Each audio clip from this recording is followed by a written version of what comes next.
ఎల్లమ్మ మీ ముత్తాతకే అమ్మ.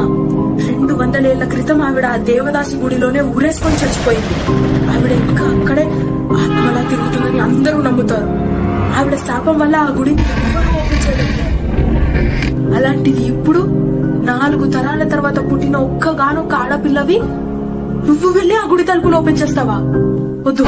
ఏంటి 200 ఇయర్స్ నుంచి ఎవరు ఓపెన్ చేయలేకపోయారా? అందుకే తలుపులు తుప్పు పట్టి ఓపెన్ అవ్వట్లేదు. చూడమ్మా, అందులో ఏమైనా ప్రాపర్టీస్ ఉండొచ్చు, లేదా ఏం లేకపోతే తీసుకుపోయి గవర్నమెంట్ హ్యాండ్ ఓవర్ చేస్తే నాకు మెడల్ తో పాటు మనీ కూడా వస్తుంది. నీ తొక్కలో సెంటిమెంట్స్ నాకు అంటించక నానమ్మా. అసలుకే ఉన్నవన్నీ అమ్ముకొని తొక్కుతున్నారు. ఇది ఒకటి ఉంది కదా, లెట్ మీ ట్రై.